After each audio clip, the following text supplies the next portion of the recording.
Hey y'all, welcome back to the Praying Single Mom podcast, a podcast with the intention of bringing ease to Christian single moms all over the world as we discuss weekly real life issues such as parenting, mental health, childhood trauma, domestic violence, and much more. I'm your host, Lekeshia Cody. Let's get into it.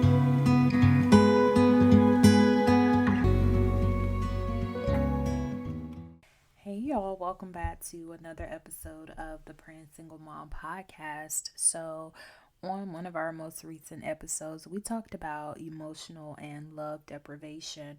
But today, I want to talk to you about some ways that you could be unknowingly depriving yourself of love, right?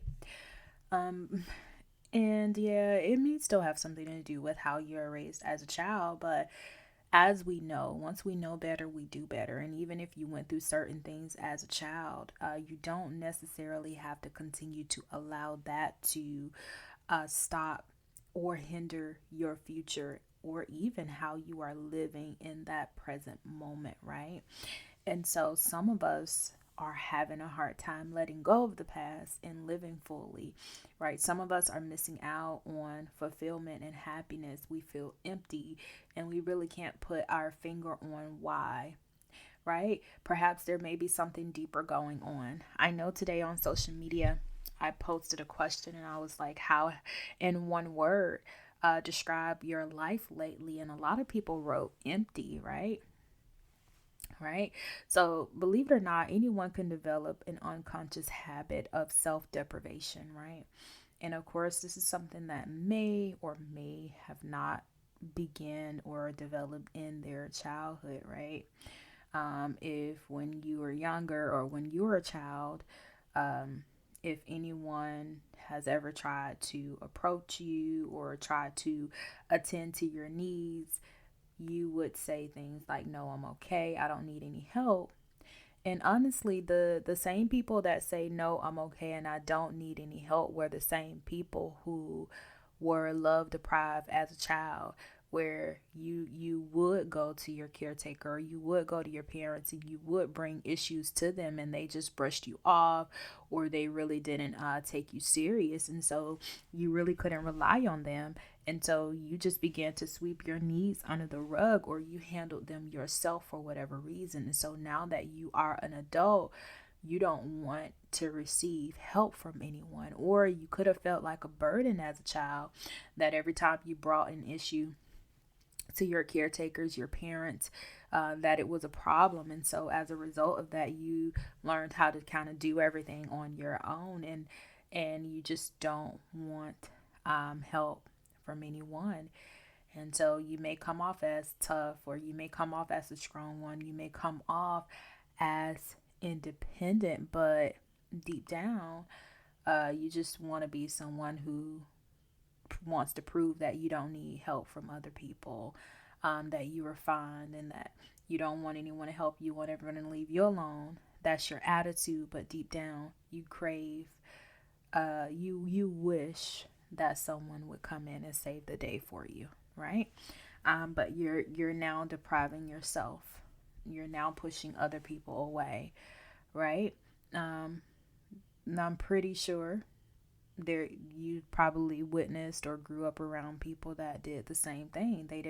They felt like they couldn't rely on other people. You may heard your parents say things like you can't depend on anyone but yourself, and all of those different type of things. And I believe that those are generational curses. You may have grew up with a cold or distant parent, and you just want to prove to yourself that you don't need that parent, or that you can get things done on your own for whatever reason that is. Now you are an adult that is emotionally deprived or love deprived, and you're pushing people away. And so these are some ways that you could be depriving yourself, right? You don't want to express your needs, right? You refuse to express your needs. And again, I talked about this on a previous episode, but you refuse to in that episode, we were talking about more so how this is something that could have impacted you as a child. But now I'm speaking to the adult in you and letting you know that you can get your power back by being able to identify some of the things that you may be dealing with. And so these are just some signs that you may have developed this certain type of attachment issue due to that deprivation. And yeah, you're depriving yourself, so you don't want to express your needs, right? You refuse to express your needs. You just ignore them, or you allow other people to ignore you, allow other people to take advantage of you, or you allow other people to take you for granted because you're just not willing to speak up. If you even you can identify these people if you go out to eat and the waiter, they bring you the wrong plate, or they bring you the wrong food, or they mess up your order, you don't speak up for yourself. And so those are just some of the things where you're just depriving yourself. Like you won't speak up, you won't send the food back for whatever reason. And I know that's just a random um scenario, but it's true. Those type of people, you don't express your needs. If someone gives you an outfit for Christmas and you don't like it, instead of telling them that you don't like it or it's not something that you would wear, you just accept the gift and it stays in your closet or whatever. If you're dealing with something in a relationship or a friendship, you won't express that need. You'll just allow it to keep happening. Um, Another way that you may be depriving yourself is that you are overly focused on the needs of others, right? Focusing solely on the needs of others at the expense of your own is a disservice to you as well as others. I remember I used to be a person that focused so much on the needs of others, and I did not focus on myself. I would say yes to everybody and everything, and I would say no to myself and my children. And I was depriving me, and it led to resentment. It definitely did lead to resentment because here I am saying yes to everybody, everything. I'm a yes person to everybody. Yeah, I can be there. Yeah, I can come. I know good and well I just got off of work, but I'm doing this and that for you when I haven't done anything for myself or even my family. And so I was depriving myself of love in that moment. Another thing is you could feel guilty when you do something for yourself. So you may have some type of guilt or selfish feelings when you meet your own needs. This is a sign that you don't believe that you deserve to have your own needs met, right? Going to the nail shop, going to get your hair done, going to get a pedicure, going to get a massage, or, going out to eat, buying you a nice outfit or something like that. You feel guilty about it. That's depriving yourself. Another sign is that you can't take compliments, right? Not accepting compliments graciously inside and out is a way to deflect them. So you're depriving yourself of the need to be appreciated, right? So when someone's, and I used to be this person that had a hard time accepting compliments for whatever reason it was. I would, if someone would compliment me, I would say something like, "Oh, really? You think so?" Or things like that. Or, "I really don't like, my hair," or whatever it was. Or, "Girl, I need to lose some weight," or anything. And so now I'm learning to say, "Thank you. I appreciate that." Or if someone would compliment me, I would automatically have to compliment them back or whatever, immediately taking the attention off of myself. And in that moment, I was depriving myself of the need to be appreciated. And so with my daughter, what I do when I compliment her, I tell her that she doesn't have to compliment me back. She can receive the compliment and she can just say thank you, right? You definitely want to teach them, that it's okay for them to be appreciated. Another thing is that you are attracted to emotionally unavailable or self-centered people, right? A sure way not to get your needs met is to attract emotionally unavailable and narcissistic people into your life. When you commit to these kinds of people, you set yourself up for a lifetime of emotional deprivation. Someone who's emotionally unavailable, I have a podcast episode about that as well. You can go back and watch it. But if they're, listen to it, if they're emotionally unavailable, they're just not available for you emotionally. They're dry, and they're dry. Um, They have a difficult time knowing how to engage in real life conversations. They may have some capacity to listen, but they emotionally shut down that part of themselves, so you won't get too close to them, right? And that will leave you feeling shut down and alone, right? Um, they may not be they may be unstable and not present, right? Um, they listen to you, but they are really not listening to you, right? And so, when you're dealing with an emotionally unavailable person, they really don't open up to you that much. You may be the one that's always opening up. They're not comfortable with your emotions. Emotionally unavailable person, they are not receptive or supportive when you express your feelings. And so when you do express your feelings, your partner becomes uncomfortable. They put off, they frustrated with you, they withdraw from you, they try to make you seem like that you are just being too deep. um, and also with emotionally unavailable people, their past remains a mystery to you, right? They hardly ever open up. They are not honest and forthright with you about what happened in their past. They won't allow you to get to know them on a deeper level. Another thing with emotionally unavailable people, they often resort to sarcasm, right? They try to make a joke about everything. They try to be sarcastic. To keep you from feeling emotional about a topic, right? Emotionally unavailable people are slow to commit to you. They will not commit to you. They'll be a friend to you forever. They don't want to commit to anything, but they want to keep things as casual and undefined so that they won't have to deal with any of the emotional components, right? They'll start that thing off strong, but once you start to get let your guard down for whatever reason, they'll begin to back off, right? You can never really reach them that much.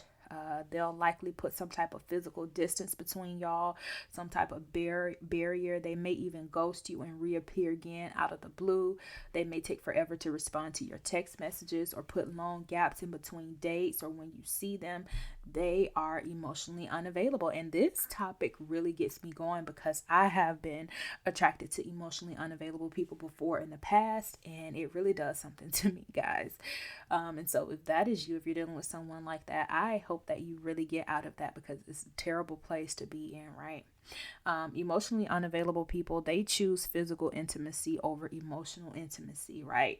You guys can get real physical all the time, but when it comes down to emotional intimacy or that emotional connection, they really don't want it, right? So beware of the sexual cues that they give off too early, right? Emotionally unavailable partners, they choose that physical intimacy, right?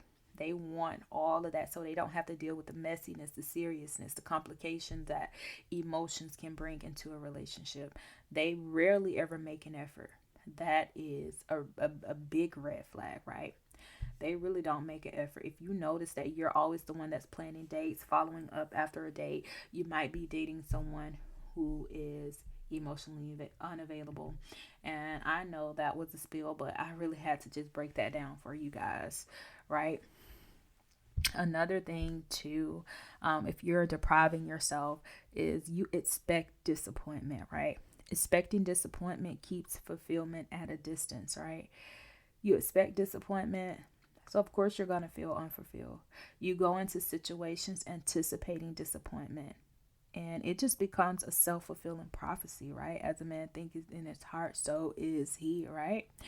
Let it be done unto you just as you believe it would. So another thing, guys, and we're almost wrapping this up, is that you don't know what you want or you cannot define your purpose in life. And I know this one is so common. People usually don't think of it this way, but not knowing what you want or even trying to figure out what you want in life is a way to avoid your purpose, right? Living with a sense of purpose is a huge need that brings meaning and fulfillment. I know what it feels like to walk around and not know your purpose in life, and it's a terrible feeling. It is a terrible feeling, right?